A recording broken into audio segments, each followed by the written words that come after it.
नमस्कार। प्रस्तुत है शिल्पा शर्मा की लिखी कहानी फिर कौन था वो। चलिए शुरू करते हैं।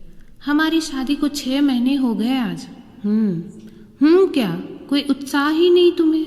आज मैंने खाना नहीं बनाया है, बाहर चले? अब नहीं बनाया है तो जाना ही पड़ेगा।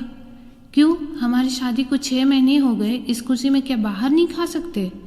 मैं कहाँ मना कर रहा हूँ। शादी के इन 6 महीनों में हमने घर में कम और बाहर ही ज़्यादा खाना खाया। ठीक है तो घर पर ही बना लेती हूँ। ओफो मीता, कह तो दिया चलो बाहर ही खा लेंगे, पर तुम खुशी से तो नहीं कह रहे हो ना प्रशांत। कहने में ही मजबूरी झलक रही है। इतना कम समय हुआ है हमारी शादी को, पर तुम्हारा लाड़ तो मेरे लिए जैसे खत्म ही हो गया है। ऐसा नहीं है, पर तुम ये भी नहीं समझती कि आज मैं ऑफिस से आया हूँ और कल मुझे ऑफिस जाना है। वीकेंड होता तो बाहर जाने का सोच भी सकते थे, या फिर शादी की सालगिरह होती तो भी समझ में आता है। ये हर महीने की शादी की तारीख पर बाहर खाना मेरे गले नहीं उतरता। देखो ठीक ही तो कह रही हूँ, तुम्हारा प्यार चुक रहा है मेरे लिए। हम ऐसे ही बहस करते रहे तो होटल्स भी बंद हो जाएंगे। चलो।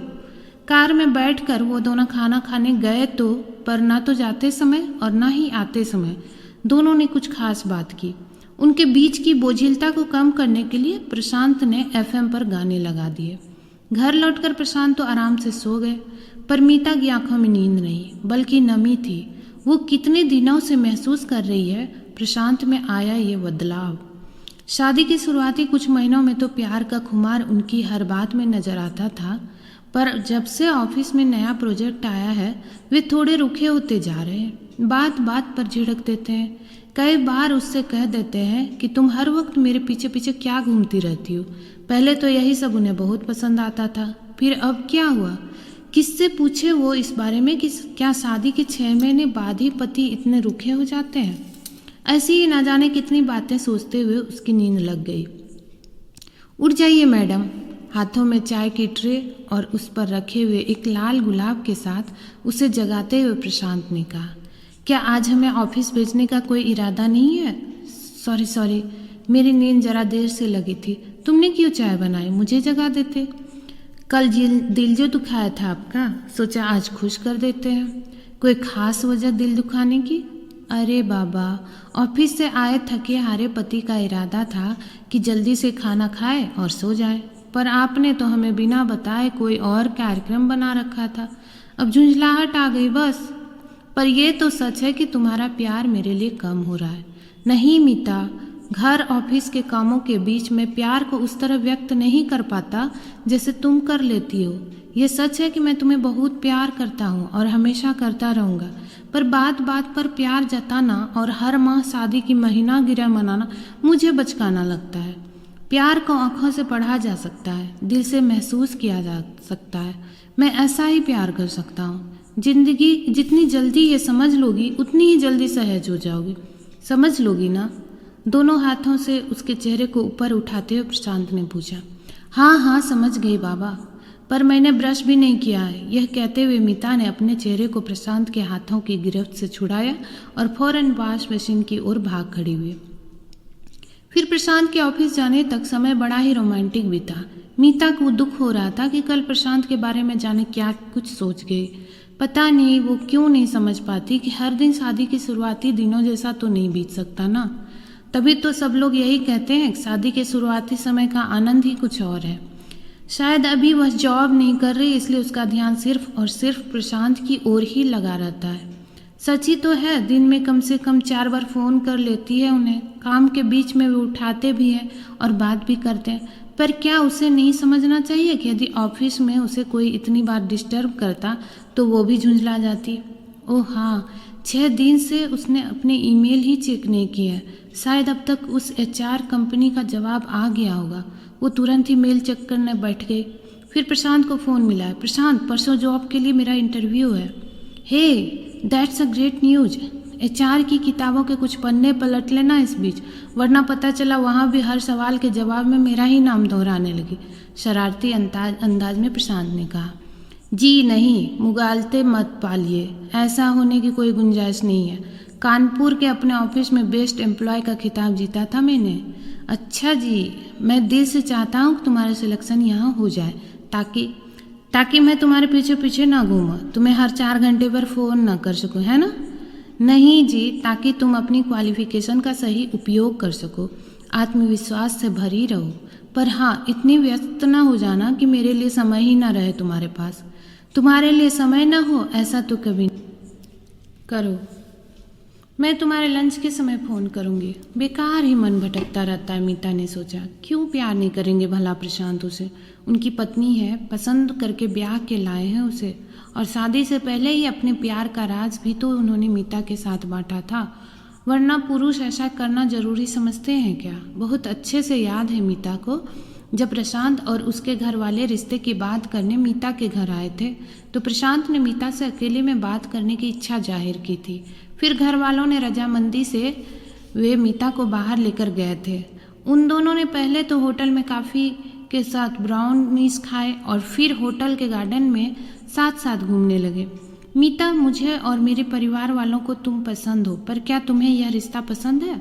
मीता ने अपना सिर हिलाकर हामी भरी। पर मैं तुम्हें अपने बारे में एक सच बताना चाहता हूँ, जिसका अंदाज़ा तो मेरे परिवार वालों को है, पर वे इसकी सच्चाई पूरी तरह नहीं जानते। मीता चुपचाप वह सच सुनने को तैयार हो गई। एमसीए के अंतिम वर्ष में मैं और मेरी एक सहपाठी कुछ ज़्यादा ही करीब आ गए थे। हम एक दूसरे को पसंद करने लगे और शादी भी करना चाहते थे। चूँकि वो मेरे घर आती रहती थी, इसलिए मेरे घर वाले को भी इस बात का अंदाज़ा था कि मैं उसे पसंद करता हूँ, पर उन्होंने इस बारे में मुझसे कभी खुलकर नहीं पूछा। पहली नौकरी पाने के बाद जब मैं उसके माता पिता से मिला तो उन्होंने मुझे साफ कह दिया कि मैं उन्हें उनके दामाद के रूप में स्वीकार नहीं हूँ, क्योंकि वे अपनी बेटी की शादी अपनी ही जाति के लड़के से करना चाहते हैं। नुपुर उनकी जिद के आगे झुक गई और माता पिता की पसंद के लड़के से शादी करके यूएसए चली गई। उससे मेरा रिश्ता खत्म हो चुका है और उसके बारे में तुम्हें बताने का सिर्फ एक ही मकसद है कि मैं अपना विवाहित जीवन सच्चाई की नींव से शुरू करना चाहता हूँ। यदि मेरा सच जानने के बाद तुम इस रिश्ते से इनकार करोगी तब भी मुझे स्वीकार होगा और मैं तुम्हारे फैसले की पूरी कद्र करूँगा। कुछ देर सन्नाटा छाया रहा। तो क्या फैसला है तुम्हारा?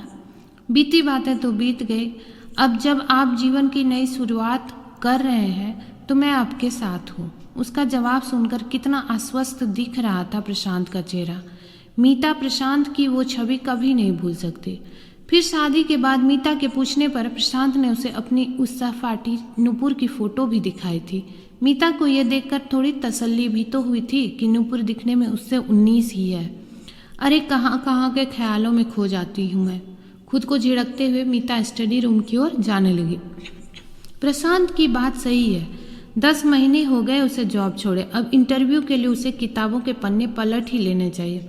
सुनो, जिस जगह मेरा इंटरव्यू है वो तुम्हारे ऑफिस से भी तो पास ही है। मेरा इंटरव्यू 12 बजे है। उसके बाद मैं थोड़ी शॉपिंग करूंगी और फिर हम साथ ही लंच करें तो? प्रशांत के घर आने पर मीता ने उनसे पूछा। हाँ क्यों नहीं, पर फिलहाल तो एक कप चाय पिला दो।